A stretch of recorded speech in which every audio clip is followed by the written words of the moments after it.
generally speaking, I'm not one of those people that says, I told you so. It's just bad form. I mean, let's face it, people make mistakes. I've made mistakes. You've made mistakes. There's no need to rub people's noses in their mistakes. Now, there is one exception to that rule, at least for me, and that's the defund the police debacle from 2020 and even 2021. And unfortunately, there's still people today that are calling for defunding the police, even though it's been demonstrated time and again over the last year and a half that doing so has caused major problems in leftist cities across the nation. One such city is San Francisco. Now, I'm going to read for you a tweet from August of 2020 for the person who was then the what was she? She was the district supervisor, I think she was, or city supervisor for the San Francisco Board of Supervisors, representing District 9. She said, way back in 2020 on Twitter, she said, blah, blah, blah, blah, after fighting to create mental health SF, which redirects funds to mental health care teams, crisis teams instead of police, I believe without a shadow of a doubt that SFPD is not where we should be putting our money. But we have a big fight on our hands to make these cuts happen.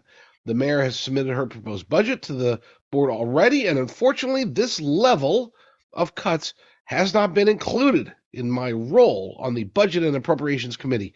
I want to know I will be fighting for three things. Number one, significant cuts to SFPD's budget that will meaningfully start off a multi-year process to defund and reimagine policing in San Francisco. Number two, a reduction in the number of officers and command staff.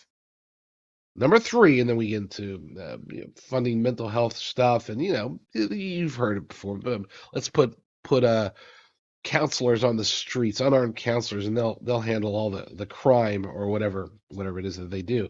So that's what the county supervisor. Again, I don't have for whatever reason I don't have the title here, but that's what was said back then. Now the current District 9 representative for the San Francisco Board of Supervisors. This is what's being said now. I've been begging this department to give the mission what it deserves in terms of police presence all year long. And I've been told time and time again, yes, that's 4 times she said time, that there are no officers that we can send to mission. It hurts. And I feel betrayed by the department. I feel betrayed by the mayor. I feel betrayed by the priorities of the city.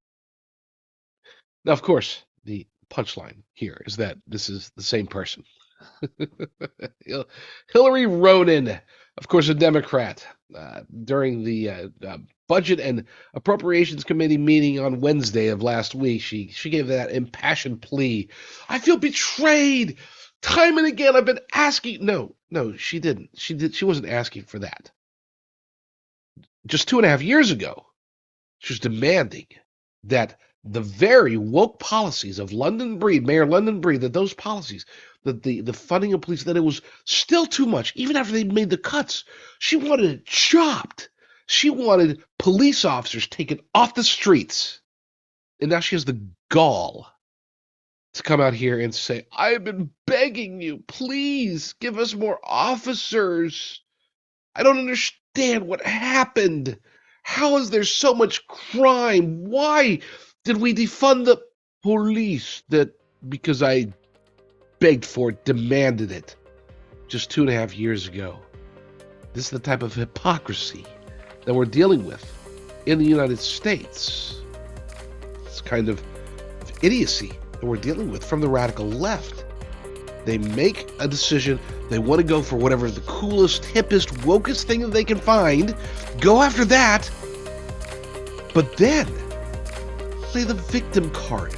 Okay, Hillary Ronen is literally begging for police after demonizing them. She is demanding a higher budget after defunding them. She wants more police after saying just 2.5 years ago that she wants to eliminate most police officers. That, folks, is your San Francisco Democrat Party update for the day.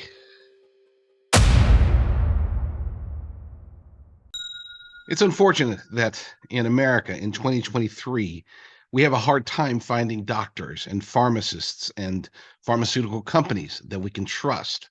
I have been able to find one that I trust wholeheartedly based upon the trustworthiness of the doctors and the people involved. It took me a little while to vet them out, but I've finally come to the conclusion that the wellness company is definitely worth it. You can check them out at jdrucker.com/well, jdrucker.com/well. And they don't just sell um, supplements and stuff like that, that they do that, but they do more than that. They have services available that can help you, for example, to break free from big pharma's grasp over our lives. They help people to even get away from pharmaceuticals altogether. Where have you ever heard of a medical company that does that? So check them out, the wellness company, at jdrucker.com/well.